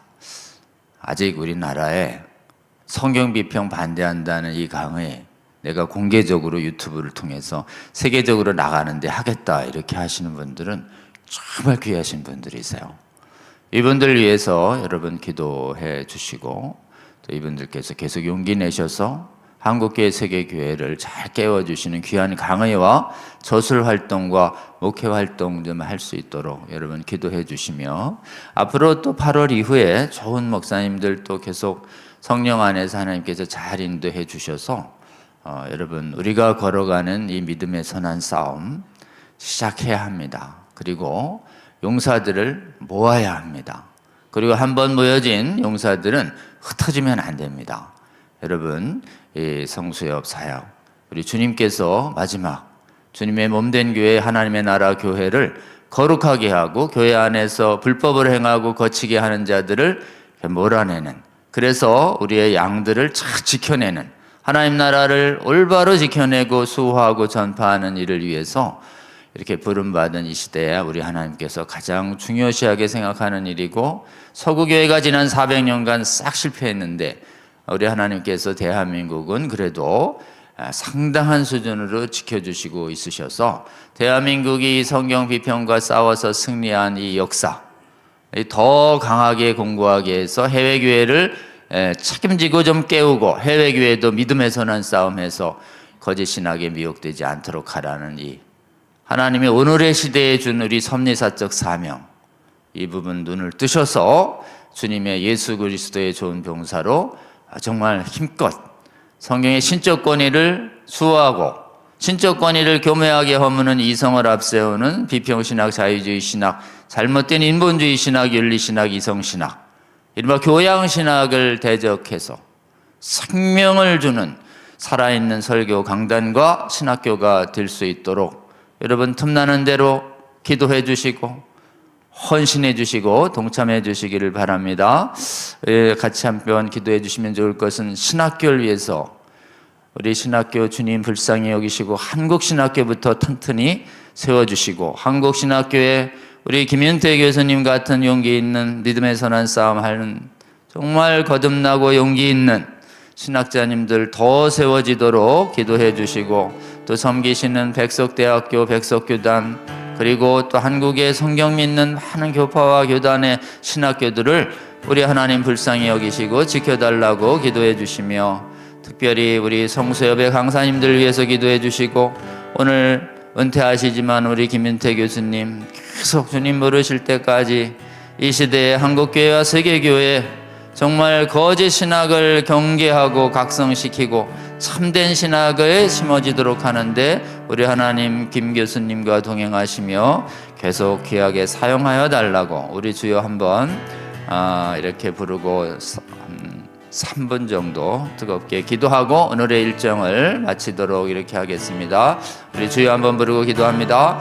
주여 하나님 우리 성도여자에게 올해 들어 하나님 우리 김윤태 교수님 통해서 한국의 신학교와 세계 신학교가 얼마나 심각하게 아버지여 성경적 신학에 벗어나 거듭나지 아니하고 하나님 말씀을 대적해서 아버지여 피조물의 위치에서 하나님의 말씀을 갑이 판단한다고 하는 이런 대역적이고 교만하며 아버지여 믿음을 넘어는 악한 신학이 세계교회 각국의 우리나라 신학교에도 적지 않게 퍼지고 있음을 알려주시니 감사합니다. 아버지 이렇게 교회와 신학교마다 아버지 하나님을 대적하는 비평신학과 자유주의 신학이 성경의 핵심 구원의 진리를 파괴하고 교회를 파괴해서 교회의 아버지와 예배자들과 선교사들이 사라져가고 신학교마다 거듭나지 않은 지성을 자랑하는 거짓된 신학자들이 판을 치는 이 실로 엄청난 사회가 됐고 이것이 아버지여 얼결이 돼서 동성애를 정당화하는 퀴어 신학이 나섰는데도 막지 못하는 서양의 주리교회가 되었음을 저희들이 깨닫게 됩니다. 주님 한국교회를 남겨주셔서 성경 비평을 거절하는 신학과 신앙이 이 땅에 심겨지게 하여 주시고 150년간 지켜주시고 세계의 주요 선진국 무너졌음에도 한국교회가 연합해서 성경 비평 신학을 대적하고 차별금지법 대적하도록 만든 큰 은혜 베푸신 것을 저희들이 다시 봅니다. 주여 이제 전쟁을 하려 하는데 아버지 김윤태 교수님처럼 성경 믿고 아버지여 거짓 신학과 용기 있게 헌신하며 싸우는 분들이 너무 적은 이 시대입니다. 귀한 아버지여 우리 성수협에 남은 아버지여 주의 정말 성경 믿는 신학자들을 불러 모아주시고 비평을 대적하는 강회를 이렇게 매주 할 수 있도록 아버지 은혜 주시니 감사합니다. 주여 이 성수협 사역을 기름 부어주시고 강사로 세운 분들 한 분 한 분들을 성령 충만하게 하시고 용기를 주셔서 주여 부르신 곳에서 아버지여 악한 신학과 대적해서 믿음의 선한 싸움하여 아버지여 주의 백성들의 영혼 양들의 영혼을 지키는 목자로서 이 사명을 다하는 한국교회 세계교회 신학자들과 목자들 되게 하여 주시고 한국교회 아버지여 이렇게 깨어나 아버지여 양들을 지키는 믿음의 선한 싸움을 하는 교수들과 목사들을 보며 전쟁을 이겨냈던 서구의 수많은 신학자들이 회개하게 하여 주시고 돌아서게 하여 주셔서 주여 아버지여 신학자들의 권위에 맹목적으로 추종하며 믿음이 오염되고 파괴되어 갔던 성도들도 눈을 뜨게 하시고 각성되게 하시고 하나님의 나라를 지키는 용사들로 세워지게 하여 주시기를 원합니다. 주여 우리 백석교단을 살펴주시고 한국의 성경 믿는 주요 장로교와 감리교와 침례교와 순복음교회와 성결교회 각 교파 교단의 신학교들을 지켜주시고 교회 지도자들의 성경 믿는 신학을 지켜주시며 전국의 각 교회 아버지와 장로 권사 집사들 주여 주의 몸된 교회를 섬기는 중직자들 아버지여 믿음을 지켜주시옵소서. 그리하여 한국교회에서 아버지여 성경의 신적 권위를 수호하는 믿음 믿음의 선한 전쟁이 더 활발하게 일어날 수 있도록 하여 주시고, 이를 통하여 악한 차별금지법 막아서게 하시고, 성경 비평신학도 막아서게 하여 주시고, 비평신학에 무너진 믿음의 아버지여 성벽들이 처참하게 불탄 현실에서 한국에 깨어난 아버지 한인교회들과 새 선교사들을 각성시켜 주셔서 비평을 막아서는 선한 싸움하게 하여 주셔서, 아버지 한국교회의 선교사들을 통해서 해외의 선교사들과 한인교회들을 통해서 무너진 해외교회의 믿음의 성벽도 다시 세우는 놀라운 회복의 역사를 보게 하여 주시옵소서. 우리 아버지 평생 바른 신학 위에서 헌신하신 우리 김인태 목사님, 아버지여 은퇴 이후의 삶도 주님께서 살펴주시고 보호하여 주셔서, 아버지여 이 선한상 용기 있는 바른 신학을 외치는 이 사역 끝까지 하게 하여 주시고, 이들을 따르는 제자들이 우리 김인태 교수님의 길을 따라 주의 몸된 교회를 거룩하게 지켜내는 이 용사들이 되어질 수 있도록 주여 우리 김 목사님, 김윤태 교수님의 사역도 함께하여 주시옵소서. 하나님 감사합니다. 올해 두 번째 성수협 사역 인도해 주시니 감사합니다. 이 강의를 통해서 하나님, 잠자고 있던 주의 백성들이 용사가 되게 하여 주시옵소서. 각 교단과 교파에 아버지 신학교를 불쌍히 여겨주시고 주여 각성시켜 주셔서 아버지 주의 백성들의 영혼을 위하여 이 믿음의 선한 싸움 감당하는 교수들과 목사들과 성도들 더 많이 일어나게 하여 주시옵소서. 아멘. 기도하며 믿음으로 저희에게 순종하며 나아갈 때 주께서 역사하시며 주여 각 교단과 학교의 정말 신학교단과 아버지 설교단을 놀랍게 지켜주실 하나님께서 역사하실 것을 믿습니다. 아멘. 주여 도와주시옵소서. 아멘. 성수협 강사님들이 더 단단하게 믿음을 가지고 용기 내서 이 시대에 필요한 강의를 할 수 있도록 주여 도와주시옵소서. 아멘. 이들을 본받아 더 많은 신학자들과 목사들이 하나님 거짓 신학, 성경 비평 신학을 대적해서 그것을 따라가면 안 된다고 경고함으로 말미암아 주여 수많은 미혹을 막아서게 하여 주시고, 한국교회, 세계교회 귀한 성도들 바른 말씀, 바른 신학 위에 굳게 서서 하나님 사단의 미혹에 당하지 않는 귀한 주의 백성 될 수 있도록 주여 전능하신 날개로 지키시고 보호하여 주시옵소서. 아멘. 한국교회 본받아 해외 수많은 한인교회들과 해외에 남아있는 신학자들과 목사들과 성도들도 각성시켜 주시고, 그곳에서도 믿음의 선한 싸움 일어나게 하여 주셔서 주여 그곳에서도 성경의 신적 권위를 온전히 믿고 성경 따라 기도함으로 말미암아 하나님의 놀라운 회복의 역사를 주여 저희들이 눈에 보게 하여 주시옵소서. 김윤태 교수님의 앞으로의 삶도 지켜주시고 동행하여 주셔서 하나님의 나라를 전파하고 지키고 수호하는 귀한 일에 하나님 정말 귀하게 사용하여 주시옵소서. 예수님 이름으로 기도합니다. 아멘. 네, 고맙습니다. 그리고 이제 마지막으로요, 우리 다음번 강의 예고합니다. 우리 김재동 목사님 역사신학 박사과정으로 있으신데요, 우리 스코틀랜드 언약돌의 불멸의 신앙이라는 제목으로 다음번 또 강의해 주십니다. 그 다음엔 강의가 설날 때문에 한 번 쉬다가 또 한 번 우리 김재동 목사님의 강의를 듣게 될 텐데요, 여러분 굉장히 우리 신앙의 뿌리가 어디로부터 왔는지 정말 살아있는 하나님의 말씀의 신적 권위를 수호하기 위한 지난한 투쟁의 역사를 여러분은 보게 될 것이고, 그 찬란했던 승리의 역사를 갖고 있던 스코틀랜드 교회가 몇몇 신학교의 비평신학제 때문에 최근 100여 년간 허무할 정도로 신앙이 무너진 그 상황을 보면서 우리가 스코틀랜드의 회복을 위해서도 무엇을 해야 할지 우리 김재동 목사님 강의를 통해서 잘 깨닫게 되기를 원합니다. 다음번 강의도 기대해 주시고요.